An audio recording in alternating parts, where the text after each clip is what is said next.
ஜெபம்.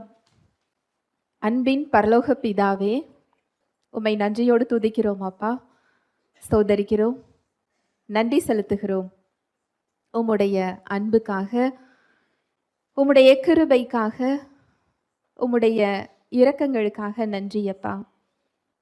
சொந்த குமாரன் என்றும் பாராமல் அவருடைய ஜீவனையே தந்து இவ்வளவாய் எங்கள் மீது நீர் அன்பு செய்திருக்கிறீரப்பா.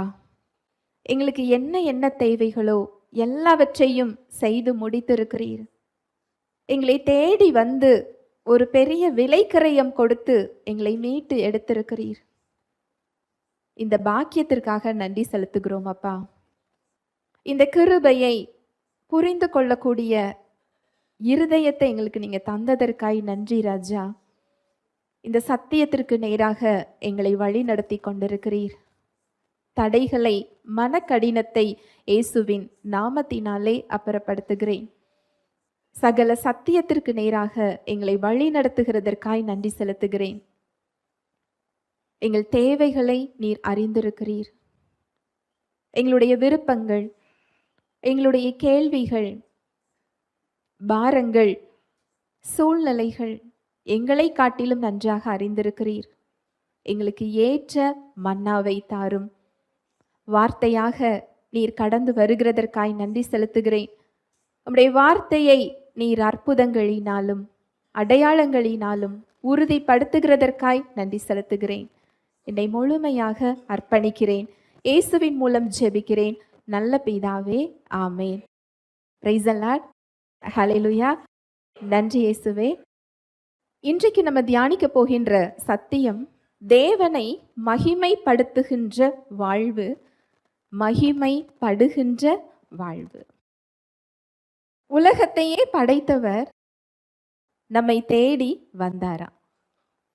உலகத்தையே படைத்தவர் நம்மை தேடி வந்தார்.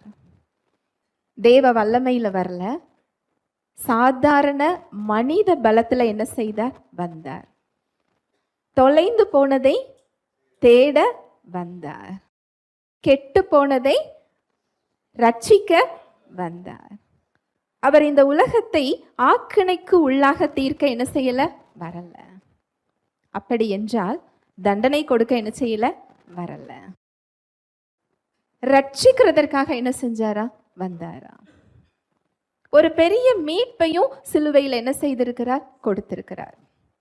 சத்தியம் சொல்லுகிறது, நமக்கு என்ன என்ன தேவைகளோ எல்லாம் செய்து முடிக்கப்பட்டிருக்கிறது. பவுல் கூறுகிறார், இப்பேற்பட்ட பொக்கிஷத்தை மண் பாண்டங்களில் பெற்றிருக்கிறோம். எப்பேற்பட்ட பொக்கிஷம்? கிறிஸ்துவை மரித்தோரிலிருந்து உயிர்த்தெழ பண்ணின ஆவியானவர் இன்றைக்கு எங்க இருக்கிறாரா? நமக்குள் இருக்கிறார்.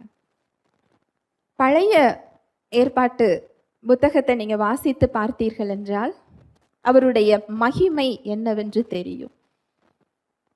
அது பக்கத்துல மனிதர்களால் என்ன செய்ய முடியாது? போக முடியாது. அவர் ஒரு சில சட்ட திட்டங்கள் வைத்திருப்பார். அதற்கு ஏற்ப பரிசுத்தம் செய்து கொண்டு பிரதான ஆசாரியர்கள் மாத்திரம்தான், அதுவும் வருடத்திற்கு ஒரு முறை மாத்திரம்தான் மகா பரிசுத்த ஸ்தலத்துக்கு என்ன செய்ய முடியும்? போக முடியும். அதற்கு முன்பாக உடன்படிக்கை பெட்டியில் அவருடைய மகிமை இருந்தது. அதுவும் ஆசரிப்பு கூடாரத்திற்கு புறம்பாக அது என்ன செஞ்சுதான் இருந்தது. மனிதர்கள் அவர் பக்கத்துல என்ன செய்ய முடியாது? போக முடியாது. அந்த பிரசன்னம் வெளிப்படும் போதெல்லாம், அந்த மகிமை வெளிப்படும் போதெல்லாம் மக்கள் விடுதலையை பார்த்தாங்க, அதிசயத்தை பார்த்தாங்க, அற்புதத்தை என்ன செஞ்சாங்க? பார்த்தாங்க. இன்றைக்கு அந்த மகிமை நமக்குள் இருக்கிறது, உங்களுக்குள் இருக்கிறது.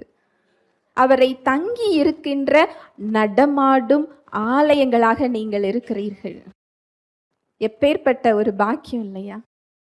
இதுதான் ரட்சிப்பு நமக்கு கொடுத்த பலன்.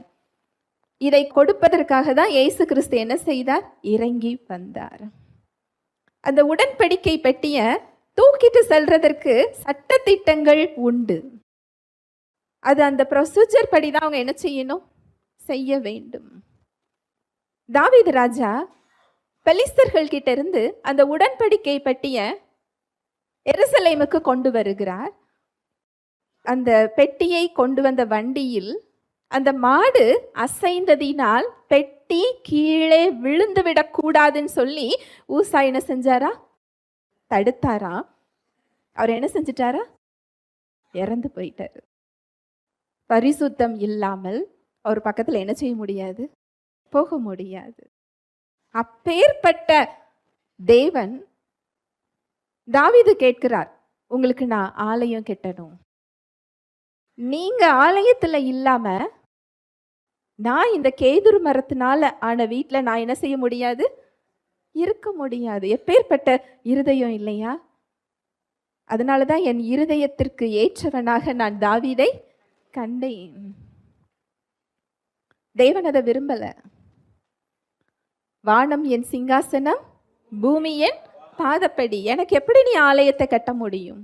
மனிதர்கள் கைகளினால் செய்யப்பட்ட ஆலயத்தை நான் என்ன செய்யல? வாசம் பண்ணல. ஆனாலும் அவருக்கு பிரியமானவரோட விருப்பத்திற்கு அவர் அங்கீகரிக்கிறார். அந்த விருப்பத்திற்கு அவர் இடம் கொடுக்கிறார். அவருடைய மகன் குமாரன் சாலமோன் ஆலயத்தை கட்டுகிறார். ஆனால் இன்றைக்கு அவராக விரும்பி உங்களையும் என்னையும் அவர் தங்கி இருக்கின்ற உறைவிடமாக தெரிந்தெடுத்திருக்கிறார். அவராக விரும்பி, நாம விரும்பல. அவர் விரும்பி நம்மை உறைவிடமாக என்ன செஞ்சிருக்கிறாரா? தெரிந்தெடுத்திருக்கிறார். எவ்வளோ பெரிய பாக்கியம் இல்லையா? உலகத்தையே படைத்தவர் நமக்குள் இருக்கிறார் என்றால் என்ன நோக்கம்? எதற்காக அவர் காத்திருக்கிறார்? எதை செய்ய அவர் காத்திருக்கிறார்? தேவன் எங்கெல்லாம் வெளிப்பட்டாரோ, அவருடைய பிரசன்னம் எங்கெல்லாம் வெளிப்பட்டதோ அங்கு சாதாரணமாக இருக்காது. அங்கு ஒரு அதிசயம், அங்கு ஒரு அற்புதம், அங்கு இயற்கைக்கு அப்பாற்பட்ட ஒரு சூழல் நடக்கும். நீங்க வேதத்தில் அதை என்ன செய்யலாம்? பார்க்கலாம். இயேசு கிறிஸ்து பூமியில இருக்கும் பொழுது அவர் உலகத்தில் தான் இருந்தார். ஆனா அவர் உலகத்திற்கு உரியவராக என்ன செய்யல? இல்லை. நீங்க சுவிசேஷங்களை எடுத்து வாசித்து பார்த்தீர்கள் என்றால், நீங்கள் எல்லாம் தாழ்விலிருந்து உண்டானவர்கள், நானோ இங்கிருந்து என்ன செய்யல? உண்டானவன் அல்ல, நான் மேலிருந்து வந்தவன் சொல்வார். பிதாவை வெளிப்படுத்தினார் அவர். வசனம் சொல்லுகிறது, பிதாவின் அசலாக அவர் இருந்தாராம். எப்படி இருந்தாரா? அசலாக. பழைய ஏற்பாட்டு தேவ மனிதர்களிடத்துல பிதாவின் வல்லமை வெளிப்பட்டது. அவர்கள் மூலமாக தேவ நாமம் மகிமைப்பட்டது. ஆனால் இயேசு கிறிஸ்து அவருடைய தற்சுரூபமாகவும் அவரது அசலாகவும் இருந்தாரா. வசனம் சொல்லுது, தேவன் அவரது மகிமையை யாருக்கும் என்ன செய்யறதில்ல? கொடுக்கறதில்ல. இயேசு கிறிஸ்து எப்படி இருந்தாரா? அவரது அசலாக இருந்தாரா. அவருடைய தெய்வத்தன்மைக்கு நிறைய வசனங்கள் ஆதாரமாக இருக்கின்றது. அவர் பூமியில இருக்கும் பொழுது பூமிக்குரிய ஒத்த வாழ்வு அவர் என்ன செய்யல? வாழல. அவர் எங்கெல்லாம் சென்றாரோ அங்கெல்லாம் விடுதலை. மனதுருகினார்னு வேதம் சொல்லுது. மேய்ப்பன் இல்லாத ஆடுகளை போல மக்கள் இருக்கிறத பார்த்து அவர் என்ன செஞ்சாரா? மனதுருகினார். அங்கு ஆயக்காரரோடும் பாவிகளோடும் அவர் உட்கார்ந்தாராம். அங்கு சமாதானத்தை கொடுக்கிறார், விடுதலையை கொடுக்கிறார். ஒரு வசனம் சொல்லுகிறது, யோவான் 17:4, பூமியிலே நான் உம்மை மகிமைப்படுத்தினேன், நான் செய்யும்படி நீர் எனக்கு நியமித்த கிரியையை செய்து முடித்தேன். பூமியிலே நான் உம்மை மகிமைப்படுத்தினேன். இயேசு கிறிஸ்து என்ன செஞ்சாரு? தேவனை மகிமைப்படுத்தினாராம். அவர் விடுதலை கொடுத்தது, அவர் சுகம் கொடுத்தது, மக்களுடைய கட்டுகளை அவிழ்த்தது, இயற்கையை ஆளுகை செய்தது, அன்பு செய்தது, இது எல்லாமே தேவனை மகிமைப்படுத்தியதுன்னு சொல்லி இதுல சொல்லப்பட்டிருக்கு. எல்லாவற்றிற்கும் மேலாக பிதாவுடைய சித்தத்தை அவர் என்ன செஞ்சாரா? நிறைவேற்றினார். அந்த மீட்பின் திட்டத்தை அங்கு சிலுவையில் என்ன செய்தார்? நிறைவேற்றினார். இதுதான் தேவனை மகிமைப்படுத்துகின்ற காரியம். இன்றைக்கு உலகத்தை படைத்தவர் வெளியே இல்லை. நம்ம ஆலயத்துக்கு போனா ஆசீர்வாதம் நினைக்கிறோம். நிச்சயமாக சத்தியத்தை நீங்கள் அறிந்து கொள்ளும் பொழுது ஆலயத்துக்கு போகிறதுனால இல்ல, சத்தியத்தை அறிகிறதுனால. ஒரு ஆவிக்குரிய ஐக்கியம் தேவை. ஆலயத்துக்கு போறது மிகவும் நல்லது. ஆனா சத்தியத்தை அறிந்து கொள்ளாமல் உங்களுக்கு என்ன கிடைக்காது? விடுதலை கிடைக்காது. என்றைக்கு அவர் எல்லாம் முடிந்தது என்று சொல்லும் பொழுது அந்த திரைச்சீலை மேலிருந்து கீழாக இரண்டாக கிழிந்ததோ, அப்பொழுதே அந்த உடன்படிக்கை பெட்டியில இருந்த தேவ பிரசன்னம், மகிமை ஆலயத்தை விட்டுட்டு இன்றைக்கு விசுவாசிகள் ஆவியில் தங்கி கொண்டிருக்கிறார். ஹல்லேலூயா, பிரைஸ் தி லார்ட். இன்றைக்கு ஆலயம் யார் தெரியுமா? நீங்களும் நானும் தான் ஆலயம். ஒரு ஆலயத்துக்கு எவ்வளவு ஒரு பெரிய முக்கியத்துவம் உண்டோ, அங்கு எப்படி தேவ பிரசன்னம் நிரம்பி இருக்கிறதோ, அங்கு உள்ள ஜெபங்கள் கேட்கப்படும் என்று பழைய உடன்படிக்கையில சொல்லப்பட்டிருக்கிறதோ, சாலமோன் அழகாக அங்க ஜெபிப்பார். அந்த ஆலயத்தை கட்டி முடித்து விட்டு அதை பிரதிஷ்டை செய்யும் பொழுது அந்த ஆலயத்துல என்ன பிரச்சனைகளோடு வருகிறார்களோ அவங்களுடைய ஜெபத்திற்கு உங்களுடைய செவிகள் திறந்திருப்பதாக ஜெபிக்கிறார். உடன்படிக்கையில உள்ளவர்கள் மாத்திரம் இல்ல, அந்நியர்கள் என்ன காரணத்திற்காக உம்மை நோக்கி பார்க்கிறார்களோ அவர்களுடைய தேவைகள் சந்திக்கப்படும்படி அவர் என்ன செய்கிறார்? ஜெபிக்கிறார். எத்தனையோ தலைமுறைகளுக்கு அப்புறமும் அந்த ஜெபம் கேட்கப்படுகிறது. இன்றைக்கு அந்த ஆலயமாக யார் இருக்கிறோம்? நாம தான் இருக்கிறோம். நம்முடைய வாழ்வு எப்படி இருக்கிறது? வருட வருடம் நம்ம பெரிய வெள்ளிக்கிழமையையும் உயிர் திறந்த திருநாளையும் நம்ம என்ன செய்கிறோம்? ஆசரிக்கிறோம், கொண்டாடுகிறோம். நம்முடைய வாழ்வு எப்படி இருக்கிறது? சிலுவையில் நமக்கு தேவையான எல்லாவற்றையும் செய்து முடித்து விட்டார். இது ஒரு துக்கமான செய்தி கிடையாது, இது ஒரு சந்தோஷமான செய்தி. 3ஆம் நாள் மறுபடியும் என்ன செய்து விட்டார்? உயிரோடு எழுந்து விட்டார். அதோடு முடிந்து போகவில்லை. நம்மை கிறிஸ்துவுக்குள் உன்னதத்தில் என்ன செஞ்சிருக்கிறாரா? உட்கார வைத்திருக்கிறார். அவர் மரித்து அடக்கம் பண்ணப்பட்டு உயிரோடு எழுந்து இதோட முடியல, அடுத்து பெந்தைக்கோஸ்தே அனுபவம் இருக்கிறது. இந்த அனுபவத்துக்குள்ள நம்ம எப்ப வரப்போறோம்? இல்லையா? நான் கேட்கறது உங்களுக்கு புரியுதா? இது வருடா வருடம் பாரம்பரியமாக ஆசரிக்கின்ற ஒன்று அல்ல. நம்முடைய வாழ்க்கையில, அனுதின வாழ்க்கையில இந்த சத்தியம் வெளிப்பட வேண்டும். அதுலதான் அவர் மகிமைப்பட முடியும். ஹல்லேலூயா, பிரைஸ் தி லார்ட்.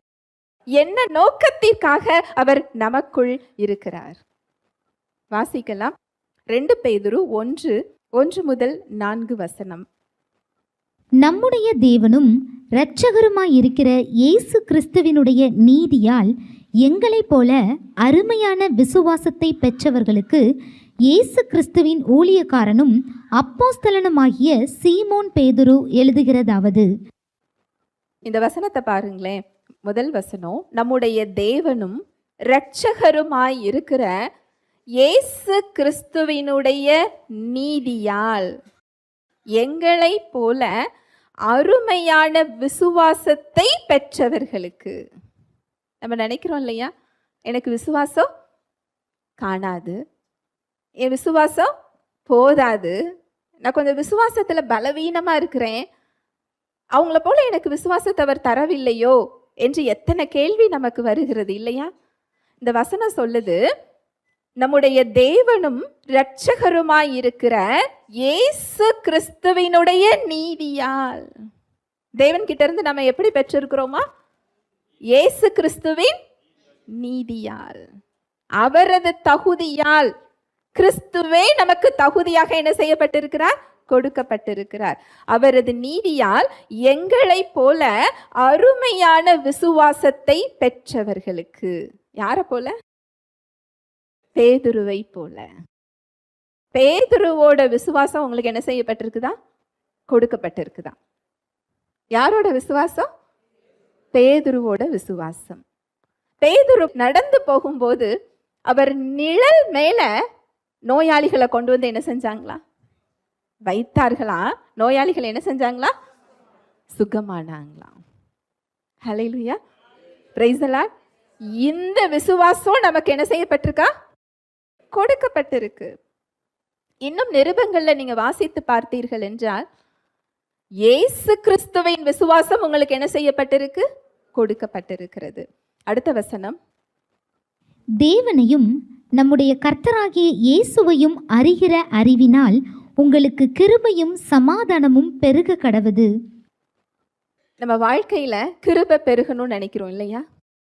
சமாதானம் பெருகணும்னு என்ன செய்கிறோம்? நினைக்கிறோம்.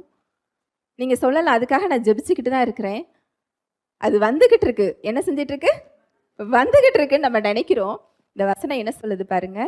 தேவனையும் நம்முடைய கர்த்தராகிய இயேசுவையும் ஜெபிக்கிறதினால் இருக்குதா?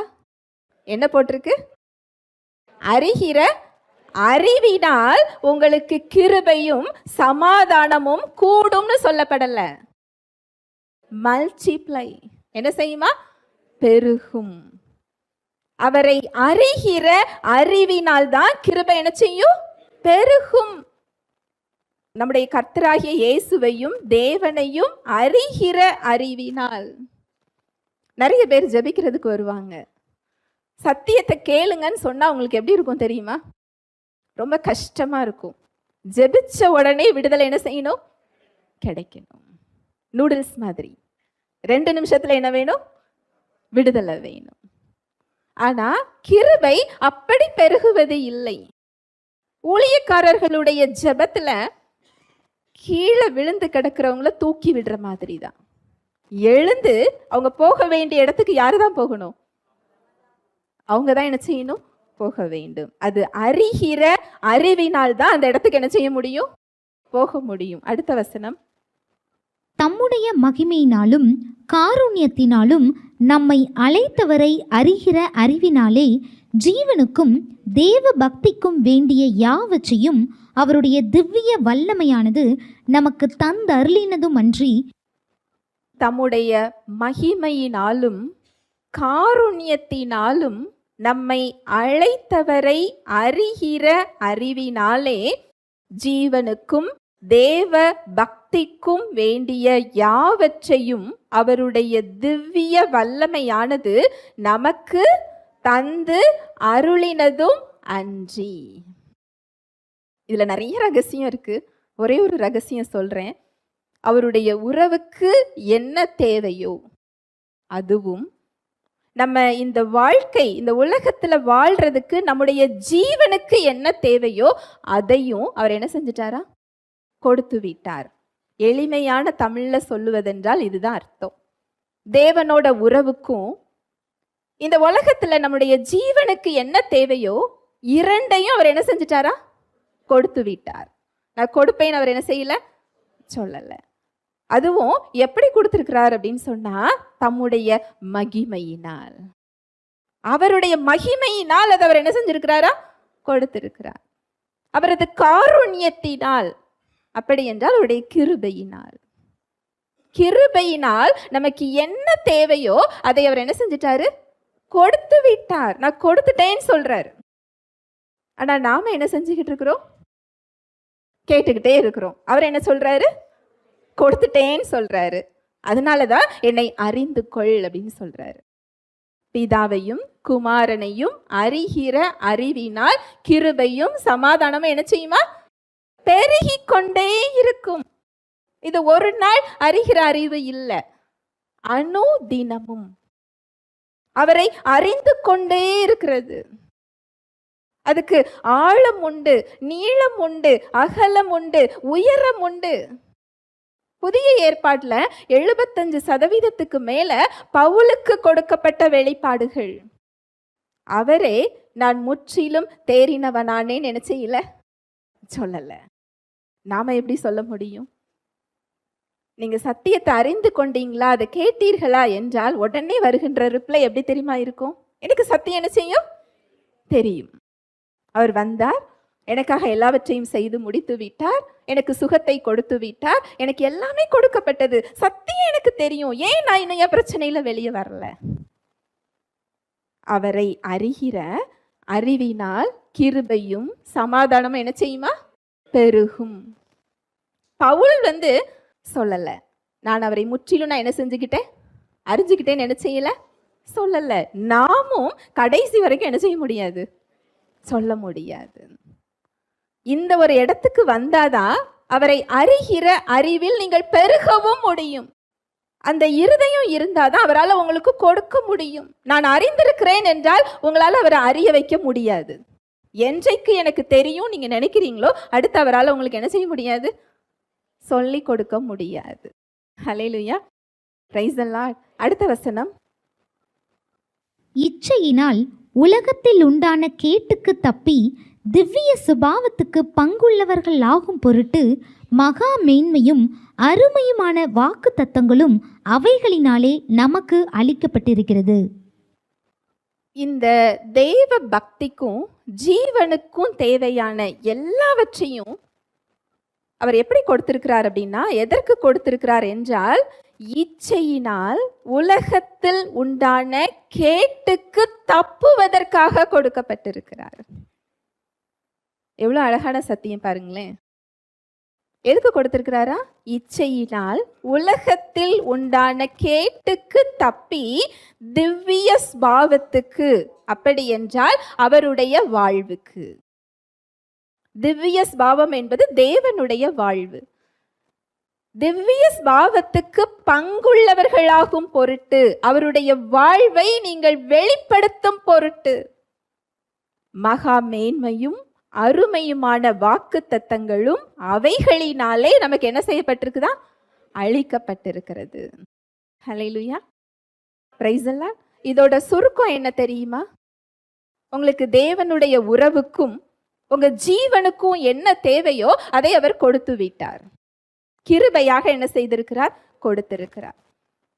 எதற்காக என்றால் நாம் எப்படி வேண்டுமானாலும் வாழலாம் என்பதற்காக இல்ல, இச்சையினால் உலகத்தில் உண்டான கேட்டுக்கு தப்புவதற்காக மாத்திரம் இல்ல, அவருடைய திவ்ய ஸ்பாவத்தை வெளிப்படுத்தும் பொருட்டு, அதற்கு பங்குள்ளவர்களாகும் பொருட்டு மகா மேன்மையும் அருமையுமான வாக்கு தத்தங்களும் அவைகளினாலே நமக்கு என்ன செய்யப்பட்டிருக்குதா, அளிக்கப்பட்டிருக்கு.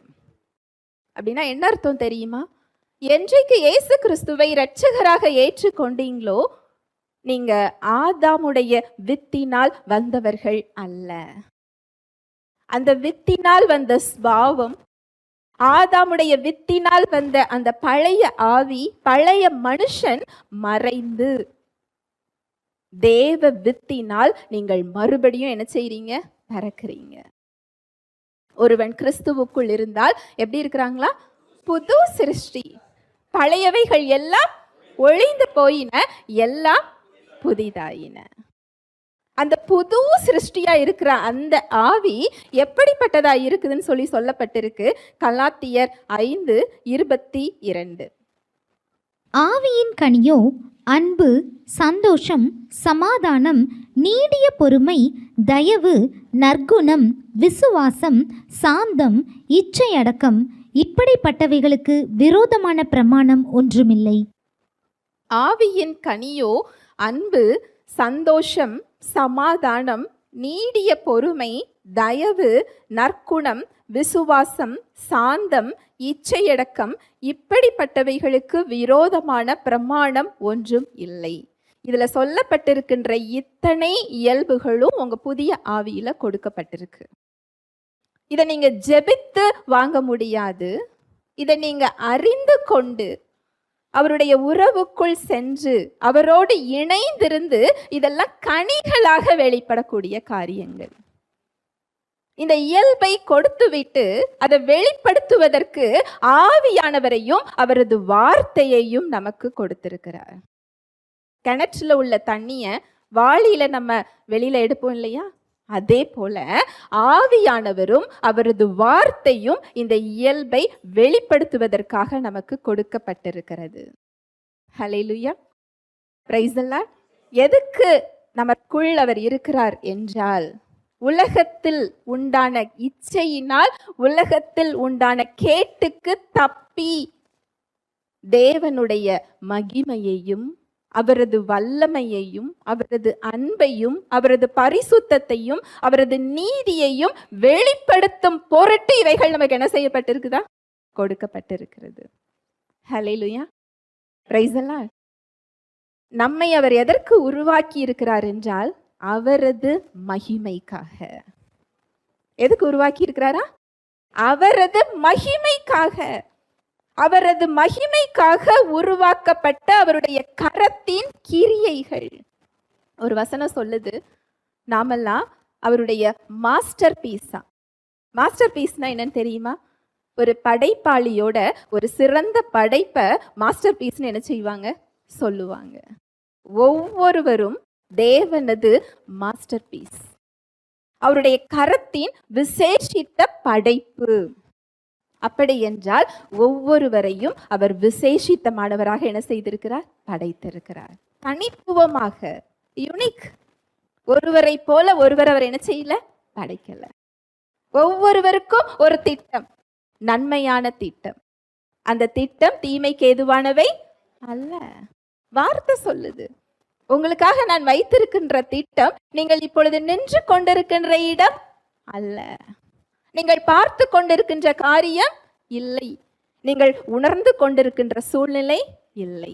நான் நன்மையானவைகளை என்ன செஞ்சிருக்கிறேன்? ஆயத்தம் பண்ணி வைத்திருக்கிறேன். விசேஷித்த மாணவர்களாக படைத்து ஒரு நன்மையான திட்டத்தோடு நம்மை அவர் உருவாக்கி இருக்கிறார். நற்கிரியைகளை செய்யும் பொருட்டு. நான் மறுபடி சொல்றேன், ரட்சிப்பை பெறுவதற்காக இல்லை. நற்கிரியைகளின் மூலம் நம்ம ரட்சிப்பை என்ன செய்யல? பெறல.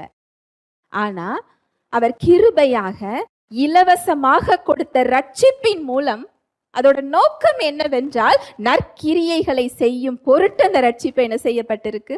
கொடுக்கப்பட்டிருக்கிறது. ரெண்டுக்கும் பெரிய வித்தியாசம் இருக்கு. தேவனுடைய இயல்பை நம்ம வெளிப்படுத்துறதும், தேவனுடைய வழியில நம்ம நடக்கிறதும், அவரை மகிமைப்படுத்துகிற ஒரு வாழ்வோ வாழுகிறதுனால நம்ம ரட்சிப்பை பெற்றுக்கொள்றது இல்லை. ஆனால் ரட்சிப்பை பெற்றுக்கொண்டதோட நோக்கம் அதுதான். உங்களுக்கு வித்தியாசம் புரியுதா? ரட்சிப்பு நமக்கு எப்படி கொடுக்கப்பட்டிருக்குதா? இலவசமாக, கிருபையாக என்ன செய்யப்பட்டிருக்கு? கொடுக்கப்பட்டிருக்கு. அந்த ரட்சிப்பின் நோக்கம் என்னவென்றால், நான் நற்கிரியைகளை செய்யும் பொருட்டு, தேவனை மகிமைப்படுத்தும் பொருட்டு. தேவன் நம் மூலம் மகிமைப்பட விரும்புகிறார். எப்படி அவர் மகிமைப்பட விரும்புகிறார்? வாசிக்கலாம், யோவான் 10:30. நானும் பிதாவும் ஒன்றாய் இருக்கிறோம் என்றார். நானும் பிதாவும் ஒன்றாய் இருக்கிறோம் என்றார். ரெண்டு பேரும் எப்படி இருக்கிறாங்களா? ஒன்றா இருக்கிறாங்களா? அப்போ பிதாவை மகிமைப்படுத்தணும் அப்படின்னா யாரை மகிமைப்படுத்துறோம்? ஏசு கிறிஸ்துவ மகிமைப்படுத்துகிறோம். ஏசு கிறிஸ்துவ மகிமைப்படுத்துறதுன்னா என்ன அர்த்தம் தெரியுமா? யோவான் 1வது அதிகாரம் 1வது வசனம் சொல்லப்பட்டிருக்கிறது, ஆதியிலே வார்த்தை இருந்தது, அந்த வார்த்தை தேவனிடத்தில் இருந்தது, அந்த வார்த்தை எப்படிப்பட்டதா இருந்ததா? தேவனாய் இருந்தது. 14வது வசனம் சொல்லப்பட்டிருக்கிறது, அந்த வார்த்தை மாம்சமாகி மனு உருவாகி கிருபையினாலும் சத்தியம் நிறைந்தவராகவும் நமக்குள்ளே என்ன செஞ்சாரா? வாசம் பண்ணினார். அவர் வேற, அவர் வார்த்தை வேற கிடையாது. நீங்க இயேசு கிறிஸ்துவ மகிமைப்படுத்துறது அப்படிங்கிறது அவரது வார்த்தையை கனப்படுத்துவது, அவரது வார்த்தையை உயர்த்துவது. இயேசு கிறிஸ்து இந்த இடத்துக்கு வந்தா நம்ம என்ன செய்வோம்? எல்லாரும் என்ன செய்வோம்? எழுந்திருவோம் இல்லையா? அவர்கிட்ட என்ன செய்வோம்? ஓடி போவோம். அவர் என்ன சொல்ல போகிறார் அவரை தொட்டு பார்ப்போம், அவர் பக்கத்துல போய் உட்காரணும்னு நினைப்போம், அவர் கையை பிடித்து நம்ம தலைமையில என்ன செய்வோம்? வைப்போம். அதேதான் அவரது வார்த்தை. என்ன பிரச்சனை என்றால், அவர் வேற, அவரது வார்த்தை வேறன்னு என்ன செஞ்சுக்கிட்டு இருக்கிறோம்? என்ன செய்யறோம்? பார்த்து கொண்டிருக்கிறோம். அவருக்கு என்ன ஆளுமை இருக்கிறதோ, என்ன வல்லமை இருக்கிறதோ, என்ன அன்பு இருக்கிறதோ, எந்த பரிசுத்தம் இருக்கிறதோ, எந்த நீதி இருக்கிறதோ, இது எல்லாமே அவரது வார்த்தையில் இருக்கிறது. அவரை உயர்த்துகிறது என்றால் அவரது வார்த்தையை நீங்கள் உயர்த்துவது. ஹல்லேலூயா, பிரைஸ் தி லார்ட். அவரது வார்த்தையை உயர்த்துகிறதுனா என்ன? உங்களை குறித்து, உங்கள் வாழ்வை குறித்து, உங்கள் சூழ்நிலைகளை குறித்து தேவன் என்ன சொல்லுகிறாரோ அதை உங்கள் வாழ்வில் முதன்மையானதாக நீங்க ஏற்றுக்கொள்வது. எப்படி ஏற்றுக்கொள்ளணுமா? முதன்மையானதாக, கடைசியா வேற வழியே இல்லைன்னு சொல்லி ஏற்றுக்கொள்றது இல்லை. எப்படி ஏற்றுக்கொள்ளணுமா? ஃபர்ஸ்ட் சாய்ஸ், ஃபைனல் அத்தாரிட்டி அதுதான். நமக்கு வேற ஒப்பீனியன் இருக்கலாம், சூழ்நிலை எது வேண்டுமானாலும் சொல்லலாம், அது நடக்கவே முடியாத ஒரு காரியமா இருக்கலாம், உணர்வுகள் என்ன வேண்டுமானாலும் சொல்லலாம். அந்த இடத்துல அந்த சூழ்நிலையை குறித்து அவரது வார்த்தை என்ன சொல்லுகிறது, அதை நீங்கள் ஏற்றுக்கொள்வது தான். அந்த இடத்துல அவரை நீங்க கனம் பண்றீங்க. அவருக்கு நாம என்ன செய்யறோம்? மரியாதை கொடுக்கிறோம். இந்த வித்தியாசம் அநேகருக்கு புரியுறது இல்லை. பைபிளை தூசி இல்லாம தொடச்சி அது இருக்கிற இடத்துல பத்திரமா வச்சு அது மகிமைன்னு என்ன செய்யறோம்? நினைக்கிறோம், கணம்னு நினைக்கிறோம். நேர் முழங்கால நான் ஜெபித்தால் அது கணம்னு நினைக்கிறோம். சர்ச்செல்லாம் தாண்டும் பொழுது ஒரு விஷ் பண்ணிட்டு போகணும், அதை கும்பிட்டுட்டு போகணும்னு சொன்னா அது ஒரு கணம்னு என்ன செய்யறோம்? நினைக்கிறோம். உண்மையான கணம் என்ன தெரியுமா? அவரது வார்த்தைக்கு நாம் முதலிடம் கொடுப்பது. உண்மையான கணம் அதுதான். ஹல்லேலூயா, பிரைஸ் தி லார்ட். ஏனென்றால் இதற்கு அவர் பாத்திரராக இருக்கிறார். நம்மை விலை கிரயம் கொடுத்தவர் என்ன செஞ்சிருக்கிறாரா? வாங்கி இருக்கிறார். பொன்னோ பொருளோ வெள்ளியோ கொடுத்தவர் என்ன செய்யல? வாங்கல. விலையேற பெற்ற தனது ரத்தத்தினால் உங்களை மீட்டெடுத்திருக்கிறார். எல்லாவற்றிலும் இருந்து அவர் விடுவித்திருக்கிறார்.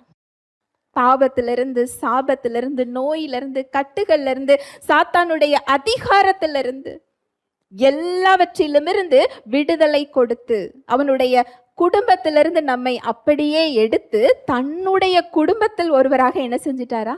மாற்றி விட்டார். ரட்சிப்புல இதைதான் நம்ம பெற்றிருக்கிறோம். தேவனுடைய குடும்பத்தில் நீங்கள் ஒருவராக இருக்கிறீர்கள்.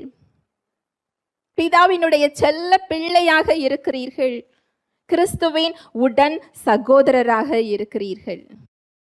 எப்பேற்பட்ட இடம் இல்லையா? எல்லா நாமத்துக்கும் மேலான நாமம் அவருக்கு கொடுக்கப்பட்டிருக்கு. பிதாவின் வலது பாரிசத்தில் அவர் உட்கார்ந்திருக்கிறார். எல்லா அதிகாரங்களும், மேல வானம், பூமி, பூமிக்கு கீழே உள்ள பாதாளம், 3 உலகங்களும் அவருக்கு கொடுக்கப்பட்டிருக்கிறது. நாம கிறிஸ்துவுக்குள்ள எப்படி இருக்கிறோமா? அவருக்கு உடன் சுதந்திரர். அவருக்கு என்ன உரிமை இருக்கிறதோ அதே உரிமை நமக்கு கொடுக்கப்பட்டிருக்கிறது. ஹல்லேலூயா, பிரைஸ் தி லார்ட். இந்த அனுபவத்துக்குள்ள நம்ம எப்படி வர முடியும்? இதையெல்லாம் அனுபவிக்கிறதுக்கு தான் அந்த உரிமையை அவர் என்ன செய்திருக்கிறார்? கொடுத்திருக்கிறார். உரிமை எதற்கு கொடுக்கப்படும்? அனுபவிக்கிறதற்கு கொடுக்கப்படும். எங்கு உரிமைகள் தெரியவில்லையோ அங்கு அடிமையாக இருக்க நேரிடும். உரிமை தெரிந்தாதான் நம்ம ராஜாவாக அந்த இடத்துல என்ன செய்ய முடியும்? ஆளுகை செய்ய முடியும். எல்லா காரணத்திற்கும், அவருடைய துதிக்கும், கனத்துக்கும், மகிமைக்கும், நாம் அவரை ஆராதிக்கிறதுக்கும், உயர்த்துறதற்கும் அவர் பாத்திரராக இருக்கிறார். ஏனென்றால் அவருக்கு சொந்தமானவர்களாக நாம் இருக்கிறோம். கிரயத்திற்கு அவர் என்ன செஞ்சிருக்கிறாரு? வாங்கி இருக்கிறார். அவர் சொல்றதுக்கு எல்லா ரைட்ஸும் அவருக்கு இருக்கு. நீ என்ன கனம் பண்ணுன்னு அவர் சொல்றதுக்கு எல்லா ரைட்ஸும் அவருக்கு என்ன செய்யுது? இருக்குது. ஒரு வசனம் சொல்லுது, என்னை கனம் பண்ணுகிறவர்களை நான் என்ன செய்வேன்? கனம் பண்ணுவேன். என்னை கனம் பண்ணுகிறவர்களை நான் கனம் பண்ணுவேன். இது அநேகருக்கு தெரிகிறது இல்லை. தேவனோட வார்த்தை இந்த உலகத்திற்கு ஒத்து வராததாக இருக்கிறது. ஏனென்றால் ரெண்டு சிஸ்டமுமே ஆப்போசிட். இந்த உலகத்தோட சிஸ்டம் வேற, தேவனுடைய ராஜ்யத்தின் அமைப்பு வேற. ரெண்டும் எதிர் எதிர் துருவம். இந்த தேவனுடைய ராஜ்யத்தின் அமைப்பை அந்த விதியின்படி இந்த உலகத்துல நம்ம வாழ்ந்தோம் என்றால் உலகம் நம்மை பைத்தியம் தான் என்ன செய்யும் சொல்லும். நிஜம் அதுதான். இதுதான் கிறிஸ்தவ வாழ்க்கை. இந்த இடத்தில் அவரை கனப்படுத்துகிறோமா? அதுதான் கேள்வி. அவரை உயர்த்துகிறோமா? அவரை கனம் செய்கிறோமா? இயேசு கிறிஸ்துவின் இரத்தத்தினால் ஒரு புதிய உடன்படிக்கை நமக்கு அவர் கொடுத்திருக்கிறார். நித்திய உடன்படிக்கை, மாறாதது. அவர் ஒரு வார்த்தையை நாம் நம்பி ஏற்றுக்கொள்வதுதான் அவரை கனப்படுத்துவது. என்றைக்கு இயேசு கிறிஸ்துவை சொந்த இரட்சகராக நீங்கள் ஏற்றுக்கொண்டீர்களோ அடுத்த வினாடியே உங்களுக்கு புதிய ஆவியை கொடுத்து உங்களை கனப்படுத்துகிறார். தனது குடும்பத்தில் ஒருவராக உங்களை சேர்த்து கொண்டு உங்களை என்ன செய்கிறார்? கனப்படுத்துகிறார். தனது பிள்ளையாக ஏற்றுக்கொண்டு தனது ராஜ்யத்தின், தனது குடும்பத்தின் எல்லா உரிமைகளையும் சுதந்திரத்தையும் உங்களுக்கு கொடுத்து உங்களை என்ன செய்கிறார்? கனப்படுத்துகிறார். அவரை கனப்படுத்துகிறது ஒரு கடினம் என்று சாத்தான் நம்மளை வஞ்சிப்பான். ஆனா உண்மை அதுவல்ல. அது கடினமாக இருந்தாலும் அதை செய்யக்கூடிய அந்த பலத்தை அவர் நமக்கு என்ன செஞ்சிருக்கிறாரா? கொடுத்திருக்கிறாரா? அதுதான் விசுவாசம். அதுதான் அவருடைய வார்த்தை. தேவ விசுவாசம் உங்களுக்கு கொடுக்கப்பட்டிருக்கிறது. என் விசுவாசத்துல நான் கொஞ்சம் உங்களுக்கு தரேன் அவர் என்ன செய்யல சொல்லல. அவரது விசுவாசம், உலகங்களை உண்டாக்கிய விசுவாசம், வெறுமையையும் ஒழுங்கின்மையையும் இருளையும் பார்க்கும் பொழுது வெளிச்சம் உண்டாகட்டும் என்று வெளிச்சத்தை பார்த்த விசுவாசம், இயற்கைக்கு அப்பாற்பட்ட அற்புதங்களையும் அடையாளங்களையும் செய்த ஒரு விசுவாசம், மரித்தோரை உயிர்த்தெழ பண்ணின விசுவாசம். அவர் செஞ்ச அற்புதங்களே பெரிய அற்புதம் என்ன தெரியுமா? நம்மை ஆவியில் மறுபடியும் பிறக்க செய்தது. அவர் படைத்த எல்லா படைப்புகளை காட்டிலையும் மணிமகுடம் இதுதான். அதே விசுவாசத்தை நான் உங்களுக்கு கொடுக்கிறேன்னு சொல்றாரு. நம்முடைய ஆவியை அவர் பலப்படுத்தி இருக்கிறார். ஆவியானவர் நமக்குள் கொடுக்கப்பட்டிருக்கிறார். தேவ வித்தினால் நாம் மறுபடியும் பிறந்திருக்கிறோம். அவரை கனப்படுத்தியவங்க திரும்ப அந்த மகிமையை பெற்றுக்கொள்ளாமல் போனதில்லை. நீங்க வேதத்தை எடுத்து வாசிச்சு பாருங்களேன். ஆபிரகாம், அங்கு தேவன் ஈசாக்கை பலி கேட்கிறார்.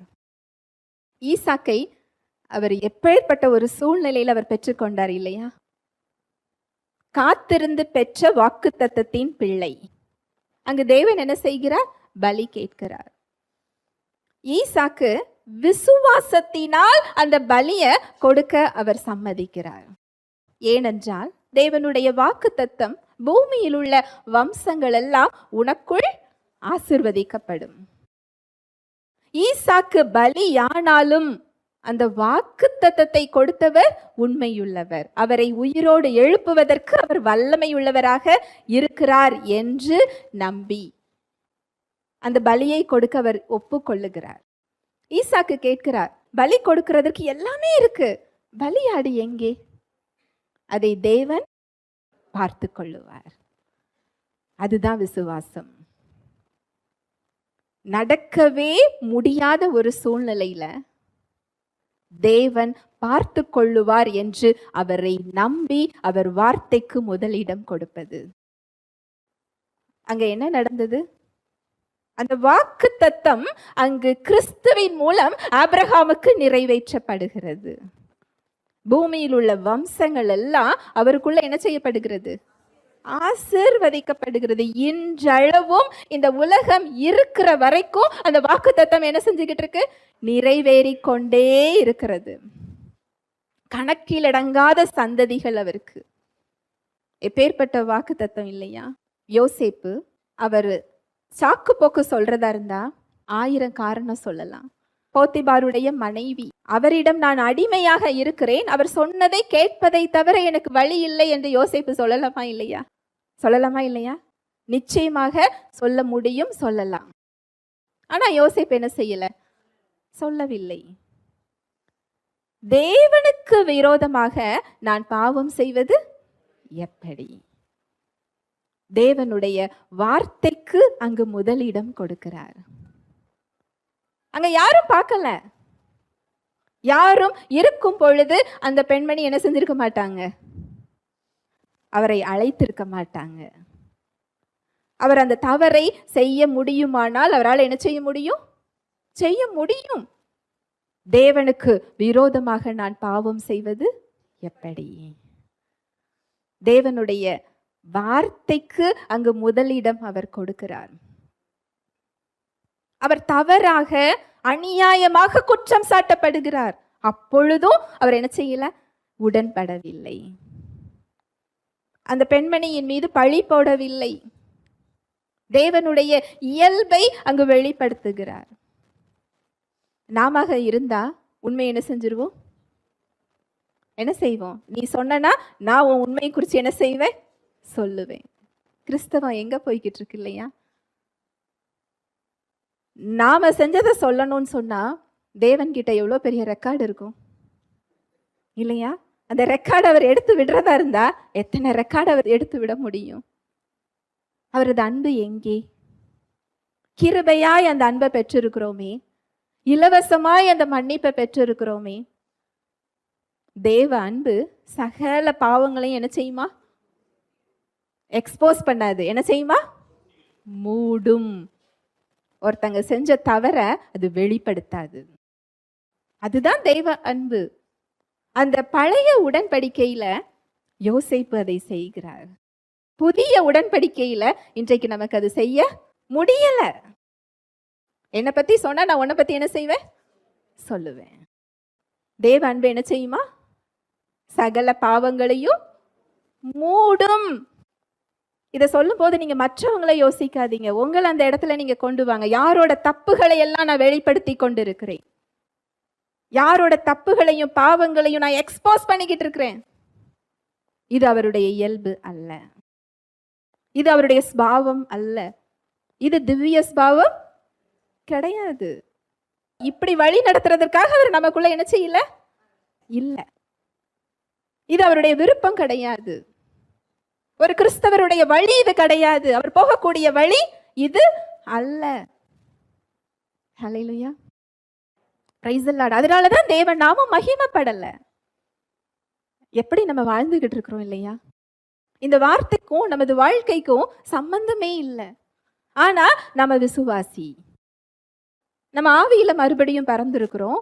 நமக்குள்ள உலகத்தை படைத்தவர் இருக்கிறார். அவரது சாயலை பெற்றிருக்கிறோம். ஆனா அவரது வழிகள் நமக்கு தூரமாக இருக்கிறது. உலக சாயலை நம்ம என்ன செஞ்சிருக்கிறோம்? பெற்றிருக்கிறோம். நீங்க சொல்லலாம், இதெல்லாம் காமன், இது உலகத்துல எல்லாரும் பண்றது தானம்மா, நீ வித்தியாசமா பேசுற அப்படின்னு நீங்க சொல்லலாம். வசனம் என்ன சொல்லுது தெரியுமா? வாசிக்கலாம். 2 கொரிந்தியர் 4:2. வெட்கமான அந்தரங்க காரியங்களை நாங்கள் வெறுத்து தந்திரமாய் நடவாமலும் தேவ வசனத்தை புரட்டாமலும் சத்தியத்தை வெளிப்படுத்துகிறதினாலே தேவனுக்கு முன்பாக எல்லா மனுஷருடைய மனசாட்சிக்கும் எங்களை உத்தமர் என்று விளங்க பண்ணுகிறோம். வெட்கமான அந்தரங்க காரியங்களை நாங்கள் வெறுத்து. இதை சொல்றது யார் தெரியுமா? கிருபையை போதித்த பவுல். எத்தனை முறை விழுந்தாலும் எனக்கு அங்க என்ன கொடுக்கப்பட்டிருக்கு?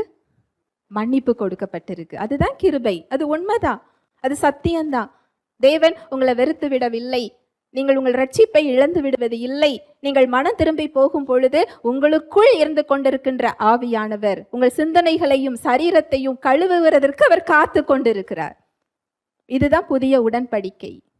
இந்த உடன்படிக்கையின் சத்தியத்தை போதித்த பவுல் சொல்றாரு, வெட்கமான அந்தரங்க காரியங்களை நான் விரும்பின்னு அவர் என்ன செய்யல? சொல்லல. வெட்கமான அந்தரங்க காரியங்களை அவர் என்ன செய்யறாரா? வெறுத்து தந்திரமாய் நடவாமலும் தேவ வசனத்தை புரட்டாமலும் சத்தியத்தை வெளிப்படுத்துகிறதினாலே தேவனுக்கு முன்பாக எல்லா மனுஷருடைய மனசாட்சிக்கும் எங்களை உத்தமர் என்று விளங்க பண்ணினோம். தேவனுக்கு முன்பாக மாத்திரம் இல்ல, மனுஷனுக்கு முன்பாக யோக்கியமானவைகளாய் இருக்க நாடுங்கள்னு சொல்றாரு. எனக்கு ரைட்ஸ் இருக்கு, எனக்கு விடுதலை கொடுக்கப்பட்டிருக்கு, கிறிஸ்துவுக்குள்ள எனக்கு விடுதலை இருக்கு, நான் எப்படி வேண்டுமானாலும் வாழலான்னு சத்தியம் என்ன செய்யல, சொல்லல. எத்தனை முறை தடுமாறி விழுந்தாலும் அவர் கரங்களை நீட்டியவாறு உங்களை அணைக்க காத்து கொண்டிருக்கிறார். அதுதான் கிருபை, அதுதான். ஆனா அந்த கிருபை எதற்கு கொடுக்கப்பட்டிருக்கிறது என்றால் அவரது திவ்ய ஸ்பாவத்தை வெளிப்படுத்துவதற்காக கொடுக்கப்பட்டிருக்கிறது. எல்லா மனுஷருடைய மனசாட்சிக்கும் நம்மளை எப்படி காண்பிக்கணுமா, எப்படி காண்பிக்கணுமா, உத்தமர் என்று காண்பிக்கும் பொழுதுதான் நீங்கள் உலகத்திற்கு வெளிச்சமாக இருக்க முடியும். அந்த வெளிச்சத்தினிடத்திற்கு ராஜாக்கள் வருவார்கள். உங்க ஒளி உதிக்கும் பொழுதுதான். நான் ஒளியாக இருக்கிறேன்னு சொல்றாரு. அவரிடத்துல எந்த இருளும் இல்லை. அந்த ஒளி இன்றைக்கு வெளியே இல்லை, எங்க இருக்குது, நமக்குள்ள இருக்குது. அந்த ஒளி நமக்குள் இருந்தால் நாம் எப்படி இருப்போம்? இருளா இருப்போமா, ஒளியா இருப்போமா? ஒளியா இருப்போம். இந்த மென்மணி பூச்சிகள் எல்லாம் பார்த்துருக்கிறீங்களா? இரவு நேரத்தில் அது எங்கெல்லாம் இருக்குதோ, லைட் இல்லைனாலும் அந்த வெளிச்சம் என்ன செய்யும், அங்கங்க அந்த வெளிச்சம் என்ன செய்யும், தெரியும். இன்றைக்கு ஒவ்வொரு விசுவாசியும் நம்ம எங்க இருக்கிறோமோ அங்க வெளிச்சமாக இருக்க வேண்டும். இந்த நோக்கம் தான் நமக்கு கொடுக்கப்பட்டிருக்கிறது. தேவனுக்கு முன்பாக மாத்திரம் இல்ல, மனுஷனுக்கு முன்பாகவும் எப்படி இருக்கணுமா, யோக்கியமா இருக்கணுமா. நீ யார் என்ன கேட்கறதுக்கு? இப்படி ஒரு கிறிஸ்தவ வாழ்க்கை இல்ல. மனுஷனுக்கு முன்பா நான் என்ன செய்யணும், யோக்கியமா தான் என்ன செய்யணும், இருக்கணும். இன்னொரு வசனம் சொல்றேன், 1 பேதுரு 4வது அதிகாரம் 3-4. சென்ற வாழ்நாட்காலத்திலே நாம் புறஜாதிகளுடைய இஷ்டத்தின்படி நடந்து கொண்டது போதும். அப்பொழுது நாம் காம விகாரத்தையும் துர் இச்சைகளையும் நடப்பித்து மதுபானம் பண்ணி களியாட்டு செய்து வெறி கொண்டு அருவருப்பான விக்கிரக ஆராதனையை செய்து வந்தோம். அந்த துன்மார்க்க உலையிலே அவர்களோட கூட நீங்கள் விழாமல் இருக்கிறதினாலே அவர்கள் ஆச்சரியப்பட்டு உங்களை தூஷிக்கிறார்கள். நீங்கள் தேவனை மகிமைப்படுத்தும்படி தேவ பக்திக்கு ஏதுவான வழிகளை நீங்க தேர்ந்தெடுத்தீர்கள் என்றால் உலகம் உங்களை பகைக்கும். உலகம் உங்களை என்ன செய்யாது, ஏற்றுக்கொள்ளாது. ஏனென்றால் அவங்க பார்வைக்கு நீங்க அவங்களோட சேர்ந்தவர்கள் இல்லை. அதுக்கு காரணம் சொல்றார் பாருங்க, 3வது வசனம். சென்ற வாழ்நாட்காலத்திலே நாம் புற ஜாதிகளுடைய இஷ்டப்படி நடந்து கொண்டதினால் அவங்க நம்மளை ஏற்றுக்கொண்டிருந்தாங்க. என்றைக்கு நம்ம தேவனோட வழியை நம்ம தெரிந்து கொள்றோமோ அப்பொழுது அவங்க என்ன செய்யறாங்களா, 4வது வசனம் பாருங்க, அந்த துன்மார்க்க உலையிலே அவர்களோட கூட நீங்கள் விழாமல் இருக்கிறதினாலே அவர்கள் ஆச்சரியப்பட்டு உங்களை என்ன செய்யறாங்க, தூஷிக்கிறாங்க. நீங்க அந்த பாவமான காரியங்கள், உலகத்திற்கு ஏற்ற காரியங்கள், உலகத்தோடு ஒத்து போகின்ற ஒரு காரியங்களை நீங்க செய்யவில்லை என்றால் அவங்க ஆச்சரியப்பட்டு உங்களை என்ன செய்யறாங்களா, தூஷிக்கிறாங்க. ஏனென்றால் அவர்களோட அடையாளம் உங்ககிட்ட இல்ல. உலகம் பகைக்கும். இந்த இடத்துல அவங்க ஏற்றுக்கொள்ள வேண்டும் என்பதற்காக உலகத்தின் வழிகளை தேர்ந்தெடுக்க போறீங்களா, அவரை கனப்படுத்த போறீங்களா? இது உங்க சாய்ஸ். நான் சொல்றது புரியுதா? இது யாரோ ஒருத்தருக்கு இல்ல, நம்முடைய அனுதின வாழ்க்கையில நீங்க தினம் தினம் இந்த சூழ்நிலைகளை நீங்க எதிர்கொள்ள நேரிடும். உலகம் ஒரு அழுத்தத்தை கொடுக்கும். இந்த இடத்துல நான் என் விசுவாசத்தை காண்பிக்க போகிறேனா, இல்ல அவர்களை நான் பிரியப்படுத்த போறேனா? என் விசுவாசத்தை காண்பித்தால் அவர்கள் என்னை ஏற்றுக்கொள்ள மாட்டார்களே, என்னை விட்டு அவங்க போயிடுவாங்களே, எனக்கு அவங்க பரியாசம் செய்வாங்களே, அந்த ஐக்கியம் எனக்கு கிடைக்காதே. இதுல எதை தேர்ந்தெடுக்க போறோம்? நாம இப்ப எதை தேர்ந்தெடுத்துக்கிட்டு இருக்கிறோம்? இப்ப சொன்ன இதை தான் என்ன செஞ்சுக்கிட்டு இருக்கிறோம், தேர்ந்தெடுக்கிறோம். அவருடைய விசுவாசத்தை நாம் மறைத்து வைத்திருக்கிறோம், ஹைட் பண்றோம். அதை வெளியே சொல்ல நமக்கு வெக்கம். இதுல நான் இந்த தேவ பக்திக்கு ஏதுவான வழியை தேர்ந்தெடுத்தா நான் தனித்து நிற்பேனே, நான் நிறைய காரியங்களை நான் இழந்து போக வேண்டுமே, அதனால நான் அதை என்ன செய்யல, தேர்ந்தெடுக்கல. அதனால தேவன் அங்க மகிமைப்பட முடியாமல் நிற்கிறார். யாரை நம்ம மகிமைப்படுத்திக்கிட்டு இருக்கிறோம்? உலகத்தை, மனிதர்களுக்காக, அவங்கள பிரியப்படுத்துறதற்காக, தேவன் மகிமைப்பட வேண்டிய இடத்திலெல்லாம் நாம மகிமைப்பட்டு கொண்டிருக்கிறோம். அதனாலதான் உள்ள இருக்கிற வெளிச்சம் வெளியே என்ன செய்யல, தெரியல. உலகத்தின் இச்சைகளை வெறுக்கக்கூடிய இயல்பு உங்களுக்கு கொடுக்கப்பட்டிருக்கிறது. அந்த பழைய உடன்படிக்கையில தேவனுக்கு விரோதமாக நான் பாவம் செய்வது எப்படின்னு சொல்லி யோசேப்பால சொல்ல முடிந்தது என்றால், இன்றைக்கு ஒரு விசுவாசிக்குள்ள பாவ இயல்பே இல்லை. உலகத்தை நேசிக்கின்ற இயல்பு இல்ல, உலகத்தின் இச்சைகளை வெறுக்கக்கூடிய இயல்பு. இதுல இச்சைன்னு சொல்றது பாவ செயல்கள் மாத்திரம் இல்ல, உலகத்தின் இன்பங்கள். இதெல்லாம் நீங்க கஷ்டப்பட்டு இல்லை, இதெல்லாம் எனக்கு ரொம்ப பிடிக்குமே. இந்த ஊழியத்தோட ஆரம்ப காலத்துல ஒரு பொண்ணு என்கிட்ட சொன்ன சாட்சி என்ன அப்படின்னா, எங்களோட ஆஃபீஸில் நான் மீட்டிங் எடுப்பேன். அந்த மீட்டிங்க்கு அந்த பொண்ணு வரமாட்டா. ஆனால் ஒரு தேவைன்னு சொல்லி வந்து அடுத்து சத்தியத்தெல்லாம் தெரிந்து கொண்ட பிறகு அவள் சொன்ன சாட்சி, நான் ஏன் மீட்டிங் வரமாட்டேன் என்றால், வந்தால் சினிமா பார்க்கக்கூடாது, சினிமா பாட்டு கேட்கக்கூடாது, இதெல்லாம் எனக்கு ரொம்ப பிடிக்கும், இதெல்லாம் நான் எப்படி கை விடுகிறது, இதை எப்படி நான் விட முடியும்? அதனால தான் நான் மீட்டிங்க்கு என்ன செய்யல, வரலை. ஆனால் நான் சத்தியத்தை தெரிந்து கொள்கிறேன், அவரது அன்பை தெரிந்து கொள்கிறேன், எனக்கு அதை கேட்க வேண்டும் என்ற விருப்பம் என்னிடத்துல என்ன செய்யல, இல்லை.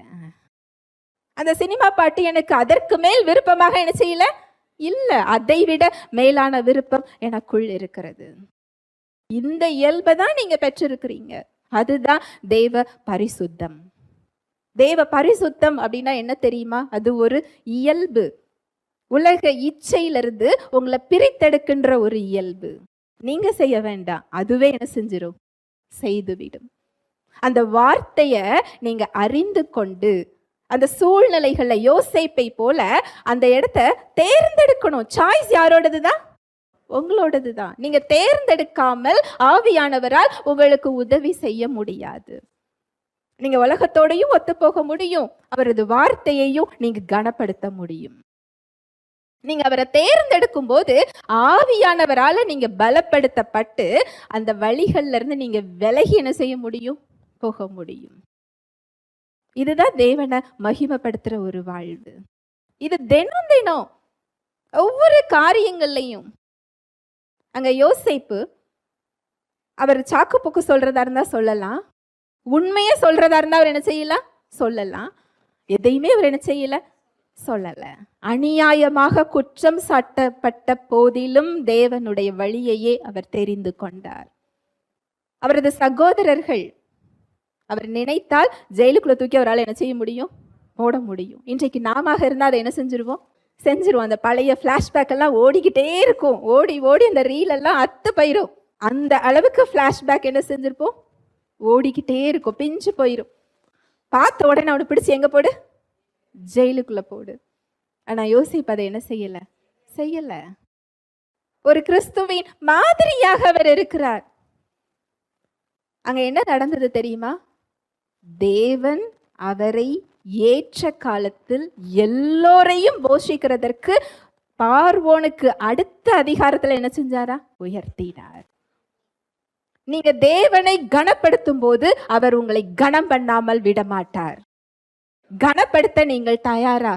ஆவியானவர் இன்றைக்கு உங்கள்கிட்ட கேள்வி கேட்கிறார். நான் இல்லை, நீங்க கனம் பண்ணி பாருங்க, அந்த கனத்தை உங்க வாழ்க்கையில என்ன செய்வீங்க, பெற்றுக்கொள்வீங்க. அவர் மாத்திரம் இல்லை, தானியேல் சட்டம் என்ன செய்யக்கூடாது, ஜெபிக்க கூடாது, அந்த நாட்டோட சட்டம். தானியேல் சொல்லலாம், சட்டமே அப்படி சொல்லுதுப்பா, நான் என்ன பண்றது?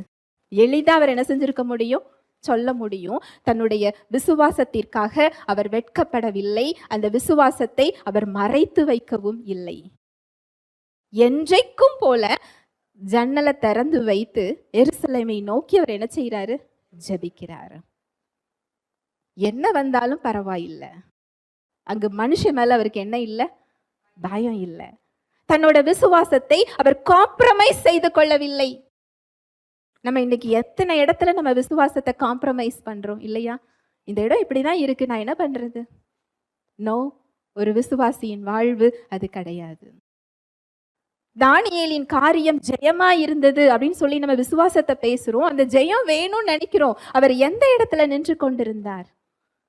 எந்த இடத்துல எல்லாம் அவர் தேவனை கனப்படுத்தினார்? எந்த இடத்துல தேவனை உயர்த்தினார்? ஒரு இம்பாசிபிலிட்டியில, ஒரு நடக்கவே முடியாத ஒரு சூழ்நிலையில உங்களால் தேவனை நம்ப முடியணும் அப்படின்னு சொன்னா அவரது அன்பை நீங்க தெரியாம உங்களால என்ன செய்ய முடியாது? நம்ப முடியாது. அந்த விசுவாசம் உங்களுக்கு வராது. ஏன் தானியேலுக்கு மனுஷன் மேல பயம் இல்லை? எதனால? அவர் ராஜாவுக்கு பயப்படல, சட்டத்துக்கு பயப்படல, அவருக்கு எதிராக இருக்கிறவங்க மேல அவர் பயப்படல. ஒரு பெரிய கூட்டம் அவருக்கு எதிராக சூழ்ச்சி செய்து கொண்டிருந்தது. அவருக்கு என்ன இல்லை? பயம் இல்லை. கர்த்தர் நம் பட்சத்தில் இருக்கும்போது நமக்கு எதிராக நிற்பவன் யார்? கர்த்தர் நம் பட்சத்தில் இருக்கிறார் என்பதை அறிந்தால்தான் அந்த பயம் என்ன செய்யாது? வராது. இது உறவு, இது கன்ஃபஷன் இல்லை. நான் சொல்லிக்கிட்டே இருக்கிறேன், நான் விசுவாச அறிக்கை சொல்றேன், என் பயம் என்ன விட்டு போகல. விசுவாச அறிக்கையில பயம் உங்களை விட்டு என்ன செய்யாது? போகாது. உறவோடு இணைந்து அவரை அறிந்து உங்க இருதய விசுவாசத்துல நீங்க விசுவாச அறிக்கை சொல்லுங்க, தேவ வல்லமை வெளிப்படும். அது ஒரு மந்திர மாயமா என்ன செஞ்சுக்கிட்டு இருக்கிறோம்? சொல்றோம். முதல் இடம் அவருக்கு தான், அதுக்கு வேற யாருக்கும் கிடையாது. இந்த இடத்துக்கு வந்து பாருங்க, அவர் உங்களை கனம் பண்ணாமல் விட மாட்டார். இந்த இடத்திற்கு அவர் வழிநடத்த காத்து கொண்டிருக்கிறார். அவர் காம்ப்ரமைஸ் பண்ணல தானியேல். இன்றைக்கு எத்தனை இடத்துல நம்ம காம்ப்ரமைஸ் பண்றோம்? இவங்க சொல்லிட்டாங்களே, இவங்களுக்காக இந்த இடம் இப்படி இருக்குதே, சட்டம் அப்படி சொல்லுதே, நான் என்ன செய்யறது? சட்டத்தை விட யாரு பெருசு? தேவன் பெரியவர். ஹல்லேலூயா, பிரைஸ் தி லார்ட். அங்க என்ன நடந்தது தெரியுமா? அங்க சிங்க கெபியில போடப்படுகிறார். அவர் மரணத்துக்கே அங்க என்ன செய்யல? பயப்படல. விசுவாசம், அந்த விசுவாசத்தை அவர் அங்க கனப்படுத்துகிறார். சிங்கங்களின் வாய் அங்க என்ன செய்யப்படுகிறது? கட்டப்படுகிறது. சிங்கத்தோட நேச்சர் அது கிடையாது. சிங்கம் அவரை பார்த்துட்டு சும்மா உட்கார்ந்துருக்கு. இன்றைக்கு அதே சிங்கம் போலதான் நிறைய பிரச்சனைகளோட நம்ம நின்று கொண்டிருக்கிறோம். அது வாயை திறந்து ரெடியா இருக்குது. எந்த சிங்கம் எப்ப கடிக்குமோன்னு என்ன செஞ்சுக்கிட்டு இருக்கிறோம்? பார்த்து கொண்டு இருக்கிறோம். தானியேலை போல நீங்க அவரை கனம் பண்ணி பாருங்க, அவர் வார்த்தையை உயர்த்தி பாருங்க, அதை முதன்மையாக்கி பாருங்க. அந்த விசுவாசத்தை காம்ப்ரமைஸ் பண்ணாதீங்க, எதற்காகவும் அதை விட்டு கொடுக்காதீங்க. சிங்கங்களின் வாய் கட்டப்படுறதை என்ன செய்வீங்க? பார்ப்போம். ஹல்லேலூயா, பிரைஸ் தி லார்ட். அது மாத்திரம் இல்ல, பெரும்பாடுள்ள ஸ்திரீ, பெரும்பாடுள்ள ஸ்திரீ எல்லாமே இழந்த ஒரு நிலைமை தான். எல்லாத்தையும் இழந்துட்டாங்க. இன்னும் இதுக்கு மேல அவங்களுக்கு இழக்கிறதுக்கு எதுவுமே இல்லை. கையில பணம் இல்லை, உறவுகள் இல்லை, சொந்தங்கள் இல்லை, நண்பர்கள் இல்லை, கூட யாருமே இல்லை. அவங்களோட நோய் அப்படிப்பட்ட ஒரு நோயா இருந்தது. அவங்க உணர்வுகள் அவங்களுக்கு ஒரு ரிஜெக்ஷனை சொல்லியிருக்கும், ஒரு நிராகரிப்பையும், அதனால ஏற்பட்ட மன துக்கத்தையும், வருத்தத்தையும், காயத்தையும், அவமானத்தையும், பயத்தையும், ஒரு வெறுப்பையும் அவங்களுக்குள்ள என்ன செய்யும்? இருக்கும். ஒரு நாள் 2 நாள் இல்லை, 12 வருஷம். ஏசு கிறிஸ்துவை குறித்து கேள்விப்படுறாங்க. நான் எப்படியாவது அவர் ஆடை என்ன செய்யணும்? தொடணும். 12 வருஷமா நிறைய அவமானங்களை சந்திச்சிருக்கிறாங்க. நிறைய தோல்விகள், நிராகரிப்புகள், ஏமாற்றங்கள், துரோகங்கள், வலிகள், வேதனைகள், இதெல்லாம் அவங்க சந்திச்சிருக்கிறாங்க. அவங்க உணர்வுகள் ஏசு கிறிஸ்துவை தொடணும்னு சொல்லியிருக்குமா? நான் கேட்குற கேள்வி புரியுதா? ஏசு கிறிஸ்து இப்போ நமக்கு யாருன்னு தெரியுது. அவர் தேவகுமாரன், மாம்சத்தில் வெளிப்பட்ட தேவன்னு நமக்கு தெரியுது. அந்த காலத்தில் அவரை போதகராக தான் பார்த்தாங்க. எல்லா மனுஷனையும் நான் போய் பார்த்துட்டேன், எனக்கு சுகம் இல்லை, நான் இவரை போய் பார்த்தால் மட்டும் எனக்கு சுகம் கிடைக்குமான்னு சொல்லி அந்த அம்மா நினச்சிருந்தாங்கன்னா சுகத்தை பெற்றிருப்பாங்களா? இல்லை. அவங்க சூழ்நிலையை பார்க்கல. அவங்க இறங்கி தெருவில் நடக்கும்போது அவங்களுக்கு இந்த நோய் இருக்கிறது என்று தெரிந்தால் கல்லெறிந்து அவங்களை என்ன செய்யலாம்? கொள்ளலாம். கூட்டத்துக்கு நடுவாக போனால் அவங்களுக்கு இந்த தண்டனை உண்டு. அவங்க ஒரு ரிஸ்க் எடுத்து தான், ஒரு ஆபத்தான ஒரு நிலைமையில தான் தன்னோட விசுவாசத்தை செயல்படுத்துறாங்க.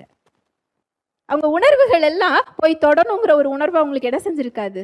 சொல்லி இருக்காது. அவங்க உணர்வுகள் எல்லாம் விட்டுட்டு அந்த வார்த்தையை மேக்னிஃபை பண்றாங்க, உயர்த்துறாங்க.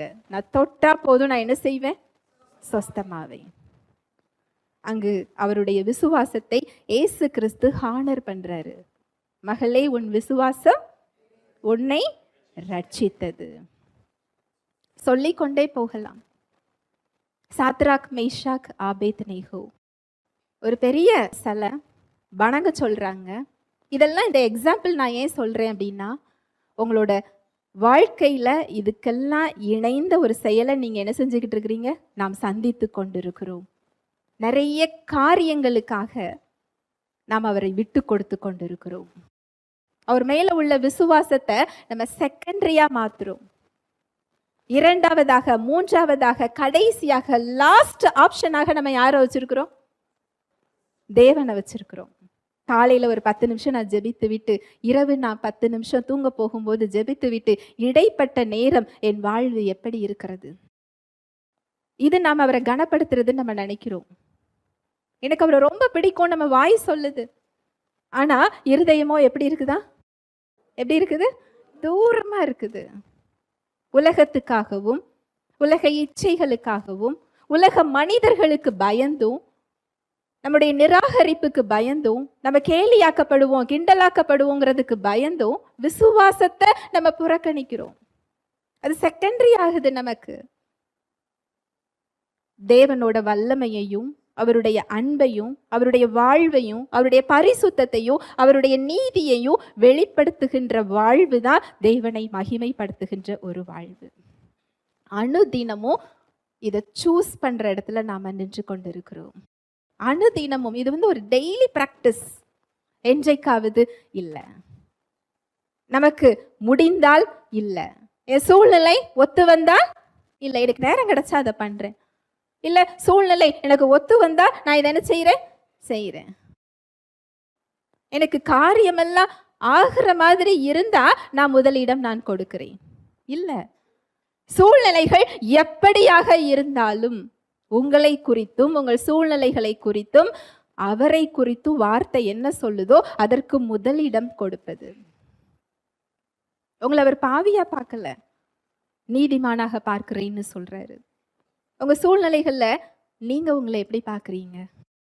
உங்க உணர்வுகள் உங்களை பாவின்னு சொல்லலாம்.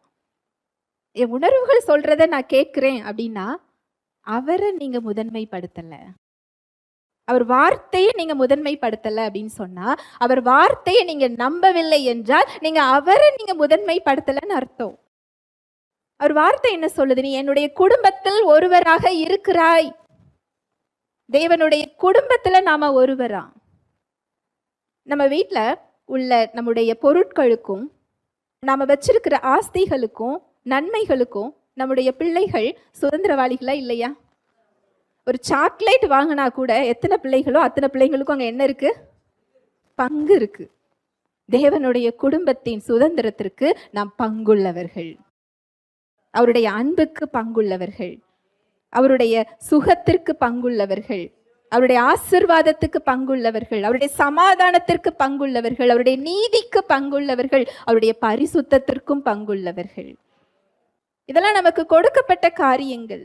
கொடுக்கப்பட்ட ஒன்றை நம்மிடத்துல வெளிப்படுத்த அவர் காத்து கொண்டிருக்கிறார். அதில் அவர் மகிமைப்படுகிறார். இந்த இடத்துக்கு நீங்க வரும் பொழுது உங்களுடைய வாழ்வும் ஆசீர்வாதமா இருக்கும். அநேகர் உங்களிடத்துல அந்த கனிகளை பறித்து என்ன செய்வாங்க? சாப்பிடுவாங்க. அன்புங்கிற கனி, சமாதானங்கிற கனி, விடுதலைங்கிற கனி. அவங்க கிட்ட போனா எனக்கு என்ன கிடைக்கும்? விடுதலை கிடைக்கும், சமாதானம் கிடைக்கும். இந்த தேசத்தை நனைக்கக்கூடிய ஜீவ நதி உங்களுக்குள் இருக்கிறது. அந்த ஊற்று உங்களுக்குள்ளதான் இருக்குது. அது சுரந்து கொண்டே இருக்கு. நீங்க எந்த அளவுக்கு அதை நீங்க எடுத்து வெளியே கொண்டு வருகிறீர்களோ அந்த அளவு அது சுரக்கும். ஆனா அந்த நதியை போக விடாம அணை கட்டி என்ன செஞ்சிருக்கிறோம்? வைத்திருக்கிறோம். நான் சொல்ல வர்றது புரியுதா? ஒரு விசுவாசியோட வாழ்வு சாதாரண வாழ்வு கிடையாது. உங்க சூழ்நிலைகள்ல அவருடைய பரிசுத்தத்தை நீங்க தேர்ந்தெடுக்க சொல்லுகிறார். அவரது நீதியை தேர்ந்தெடுக்க சொல்லுகிறார். அவரது சுகத்தை தேர்ந்தெடுக்க சொல்லுகிறார். அவர் வார்த்தை என்ன சொல்லுது? இவைகள் எல்லாவற்றிலும் நீங்கள் முற்றிலும் ஜெயம் கொள்ளுகிறவர்களாய் இருக்கிறீர்களே. அங்க சாத்ராக், மேஷாக், ஆபேத்நேகோவை வணங்க சொல்றாங்க, சிலைய வணங்க சொல்றாங்க. சுத்திலும் இருக்கிறவங்க எல்லாம் சொல்லுவாங்க, இதை நீ வணங்கலைன்னா நீ என்ன செஞ்சிருவ? செத்து போயிருவ. கூட இருக்கிற கூட்டம் அவர் சொல்லி இருக்கும், எல்லாருமே அதை வணங்க சொல்லி கட்டாயப்படுத்தி இருப்பாங்க. ஆனா அவர் என்ன செய்யல? வணங்கல. என்னை என் தேவன் தப்புவிக்காமல் போனாலும் சரி, நான் என்ன செய்ய போறது இல்லை. இன்றைக்கு நாம கட்டாயப்படுத்துறாங்கன்னு சொல்லி தேவனுக்கு பிரியமில்லாத காரியம் எத்தனை இடத்துல நின்று கொண்டிருக்கிறோம். கூட இருக்கிறவங்க சொன்னாங்க, கூட இருக்கிறதுனால நான் செய்ய வேண்டியது இருக்குது இந்த செயலை, அதுல தேவன் மகிமைப்படவில்லை. நான் சொல்ல வர்றது புரியுதா? எத்தனை காரியங்களை நாம் மற்றவர்களை திருப்திப்படுத்த செய்து கொண்டிருக்கிறோம். எத்தனை காரியங்களை நாம மற்றவர்களுக்காக செய்து கொண்டிருக்கிறோம். எத்தனை காரியங்கள்ல உலகத்தின் இச்சைகளுக்கு நேராக நம்முடைய வழிகள் இருக்கிறது. எத்தனை காரியங்கள்ல அவருடைய விசுவாசத்தை புறந்தள்ளி விட்டு நமது உணர்ச்சிகளையும் நம்முடைய சூழ்நிலைகளையும் உயர்த்தி வைக்கிறோம். நான் சொல்றது புரியுதா? அவருடைய பிள்ளையாக நீங்க இருக்கிறீங்க. ஒரு வார்த்தை சொல்லுது, உங்க பிள்ளை உங்க கண் முன்னால் கஷ்டப்பட விடுவீங்களா? உங்களை தொடுகிறவன் என் கண்மணியை தொடுகிறான்னு சொல்றாரு. உனக்கு விரோதமாக உருவாகும் எந்த ஆயுதமும் வாய்க்காதே போகும்னு சொல்றாரு. அவர் என் பட்சத்தில் இருக்கும் பொழுது என்ன விடுதலைன்னு சொல்லி வசனம் சொல்லுது.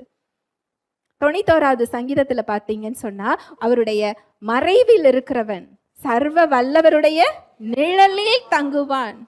பொல்லாப்பு உனக்கு நேரிடாது, வாதை உன் கூடாரத்தை அணுகாது, நோய் உங்க கூடாரத்தை அணுகாது. அதுதான் உங்க பிளெஸிங். அவங்க குடும்பத்தையே அது என்ன செய்யாது, தொடாது. நீங்க அவரை கனப்படுத்தி பாருங்க. இதெல்லாம் செஞ்சாதான் எனக்கு அது அவர் தருவாரான்னு கேட்டீங்கன்னா நோ, அது இலவசமாக சிலுவையில் என்ன செய்யப்பட்டிருக்கு, கொடுக்கப்பட்டிருக்கு. ஆனால் இந்த உலகத்தின் வழிகள், நீங்க தேர்ந்தெடுக்கின்ற காரியங்கள் அதை தடுத்து கொண்டிருக்கிறது. என்னை கனம் பண்ணுகிறவனை நான் என்ன செய்வேன்? கனம் பண்ணுவேன். அவர் வழியை நீங்க தேர்ந்தெடுத்து பாருங்க. அந்த விசுவாசத்தை நீங்க தேர்ந்தெடுத்து பாருங்க. உங்க வாழ்க்கையை குறித்து அவர் வார்த்தை என்ன சொல்லுகிறது? உங்கள் புதிய ஆவியை குறித்தவர் என்ன சொல்லுகிறார்? உங்க அடையாளத்தை குறித்தது என்ன சொல்லுகிறது? உங்களுடைய வழிகளை குறித்தவர் வார்த்தை என்ன சொல்லுகிறது? கர்த்தர் என் பட்சத்தில் இருந்தால் எனக்கு விரோதமாய் இருப்பவன் யார்? அவர் வார்த்தை இன்னொரு வார்த்தை சொல்லுது, தேவன் நீதிமானாக்குனவர்கள் மேல் குற்றப்படுத்துகிறவன் யார்? அவரே நம்ம என்ன செஞ்சிருக்கிறாரா? தெரிந்து கொண்டு நீதிமானாக்கி இருக்கிறார். சாத்தான் உங்களை என்ன செய்ய முடியாது? குற்றப்படுத்த முடியாது. சூழ்நிலைகள் உங்களுக்கு எதிராக மேற்கொள்ள முடியாது. மனிதர்கள் உங்களுக்கு எதிராக மேற்கொள்ள முடியாது. இதெல்லாம் மேற்கொள்ளக்கூடிய அவருடைய பலம் கொடுக்கப்பட்டிருக்கு. நீங்க அந்த இடத்துல அதை சூஸ் பண்ணா போதும். ஒருத்தங்க உங்களுக்கு விரோதமா வர்றாங்களா, அவங்க செய்கின்ற செயல் உங்களை மேற்கொள்ள முடியாது.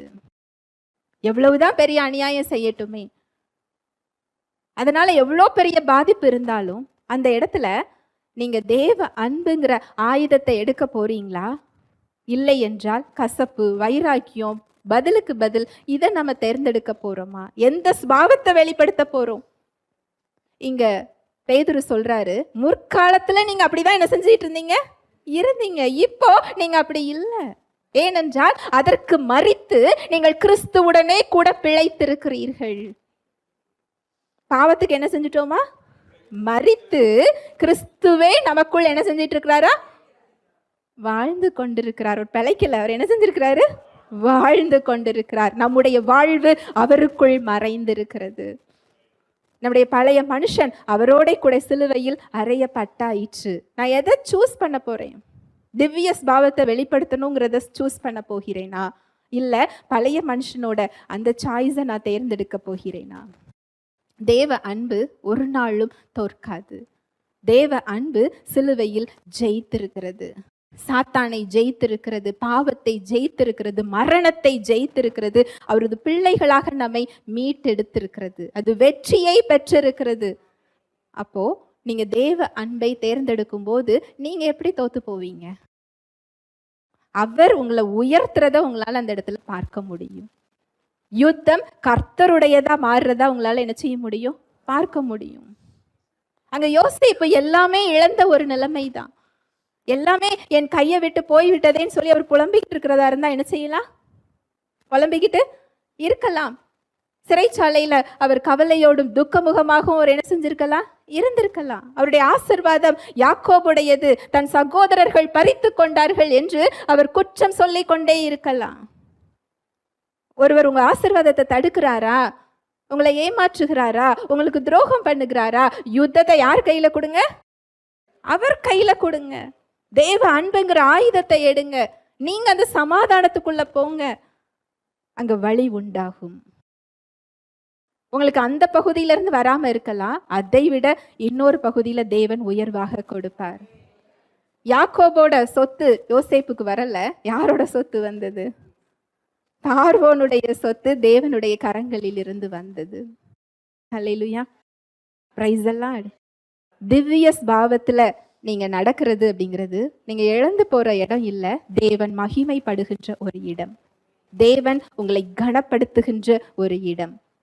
அதற்கு ஏற்ற விசுவாசத்தையும் கொடுத்திருக்கிறார், அவரது வார்த்தையையும் கொடுத்திருக்கிறார், ஆவியானவரையும் அவர் என்ன செய்திருக்கிறார், கொடுத்திருக்கிறார். ஜெபிக்கலாம். அன்பின் தகப்பனே, உம்மை நன்றியோடு துதிக்கிறோம் அப்பா, ஸ்தோத்தரிக்கிறோம், நன்றி செலுத்துகிறோம். உம்முடைய அன்புக்காக, உம்முடைய கிருபைக்காக, உம்முடைய இரக்கங்களுக்காக நன்றி அப்பா. உம்முடைய கிருபை பெரியது, உம்முடைய இரக்கம் மகா பெரியது தகப்பனே, நன்றி செலுத்துகிறோம். வெள்ளியினாலும் பொன்னினாலும் நாங்கள் மீட்கப்படாமல் உம்முடைய விலையேற பெற்ற இரத்தத்தினால் நாங்கள் மீட்கப்பட்டிருக்கிறோம். எங்களுடைய பழைய ஆவி மறைந்து புதிய ஆவியை எங்களுக்கு நீர் கொடுத்திருக்கிறீர். அந்த ஆவியில் நீர் தங்கும் உறைவிடமாக எங்களை நீர் மாற்றி இருக்கிறீர். உலகத்தை படைத்தவர் தங்கும் உறைவிடமாக நாங்கள் இருக்கிறோம். இந்த பாக்கியத்தை எங்களுக்கு நீர் கொடுத்திருக்கிறீர். தேவ பக்திக்கும் ஜீவனுக்கும் தேவையான எல்லாவற்றையும் நீர் எங்களுக்கு கொடுத்திருக்கிறீர். இச்சையினால் உலகத்தில் உண்டான கேட்டுக்கு தப்பும்படி உம்முடைய திவ்ய பாவத்துக்கு உம்முடைய அன்பையும் வல்லமையையும் உம்முடைய பரிசுத்தத்தையும் உம்முடைய மகத்துவத்தையும் வெளிப்படுத்தும்படி உம்முடைய வாக்கு தத்தங்களை எங்களுக்கு நீர் கொடுத்திருக்கிறீர். உமது வார்த்தையை நீர் கொடுத்திருக்கிறீர். ஆவியானவராக எங்களுக்குள் இருக்கிறீர். அமை அறியக்கூடிய அறிவினால் எங்களை நீர் நிரப்பி கொண்டிருக்கிறீரப்பா. ஒவ்வொரு நாளும் நாங்கள் எந்த வழியை தேர்ந்தெடுக்க வேண்டும்? தேவனை மகிமைப்படுத்துகின்ற பாதையா, உலகத்தை உயர்த்துகின்ற பாதையா? இந்த சாய்ஸ் எங்க கரங்கள்ல கொடுக்கப்பட்டிருக்கிறது. நன்றி செலுத்துகிறோம் அப்பா. எங்களோடு நீர் பேசினீர், வார்த்தையாக இடைப்பட்டீர், எங்களில் நீர் மகிமைப்பட விரும்புகிறீர். ஒரு மகிமை நிறைந்த வாழ்வை எங்களுக்கு நீர் கொடுத்திருக்கிறீர் என்ற சத்தியத்திற்காக நன்றி. வந்திருக்கிற ஒவ்வொருவரையும் உம்முடைய கரத்தில் தருகிறேன். என்ன தேவையில வந்தாங்களோ அவங்களுக்கு ஏற்ற மன்னாவை நீர் கொடுத்ததற்காக நன்றி. அவர்களோடு பேசியதற்காக நன்றி. நீர் திடப்படுத்தியதற்காக நன்றி. மாற வேண்டிய இடங்களை நீர் சுட்டி காண்பித்ததற்காக நன்றி. தடைகள் யாவும் இயேசுவின் நாமத்தினாலே நீங்குவதாக. அவங்க செய்வதெல்லாம் வாய்க்க செய்கிறதற்காய் நன்றி. தேவ சமாதானத்தையும் தேவ சுகத்தையும் தேவ ஆசீர்வாதத்தையும் அவங்க சிந்தனைகள் வாழ்வில் இயேசுவின் நாமத்தினால நான் கட்டவிழ்கிறேன். வாழ்நாளெல்லாம் நன்மையும் கிருபையும் உங்களை பின்தொடரும். அவரை அறிகிற அறிவினால் கிருபையும் சமாதானமும் உங்களிடத்தில் பெருகுவதாக இயேசுவின் நாமத்தினாலே நான் ஆசீர்வதிக்கிறேன். இயேசுவின் மூலம் ஜெபிக்கிறேன் நல்ல பிதாவே, ஆமேன்.